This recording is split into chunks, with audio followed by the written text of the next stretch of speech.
Hello, my beautiful travelers. I usually pop on here to talk about the things that you can do when traveling with us at Sade Adventures. But after a very exciting week, I thought I would share a few things you should not do and cannot do when traveling to Peru. So let me just jump right in. Number one, no, you cannot drive to Cusco.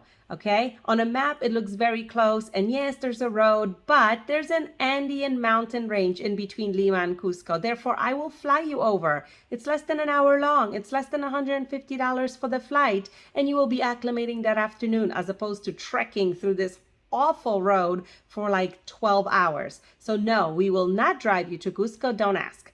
The second one is Coca Leaves. No, you cannot bring Coca Leaves as a souvenir to the United States. Coca Leaves is not a drug. It's a local medicine that people have been using for many, many generations to alleviate altitude sickness, and they will share it with you in a form of tea or candy. Enjoy it, take advantage of it, but do not pack it as a souvenir to bring home. I don't want to hear about it.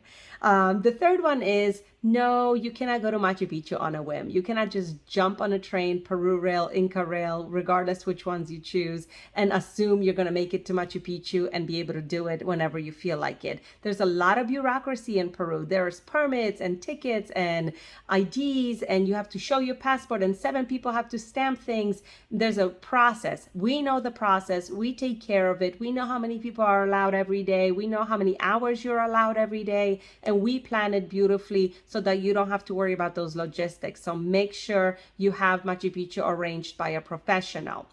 The next thing is not to do in Peru is don't mention ceviche. Is it better in Ecuador? Is it better in Peru? And also pisco. Don't talk about Chilean pisco to a Peruvian. These topics are like bringing up politics or religion. Don't mention it. Peru is king of food, and therefore they get very sensitive when ceviche or pisco is mentioned. Water. Do not drink the water. You cannot drink tap water. I don't know how many times I have to mention it. It is not because the water is not good for you, but the bacteria in it is just something that your body is not used to, and you may get sick. So when I mention tap water, I also mean lettuce. Stay away from the salad bar. When you're out and about ordering your own drinks in restaurants that I did not book for you, ask if the water is purified for the ice. Those are the little things that will get you. Or just simply ask me and I will recommend restaurants that are clean and safe. But don't drink tap water. You cannot. Another one, last one is consider the size of Peru. It is twice the size of Texas, like 9 times the size of New York. So no, you cannot just pop over from Cusco, see Lake Titicaca and come back for dinner. No, you cannot do a day tour from Lima to Colca Canyon, see the canyon and come back and have a lovely dinner in Lima. It's like saying from Florida for me to pop over and see Grand Canyon and come home, or go to Massachusetts and have a lobster roll and come back.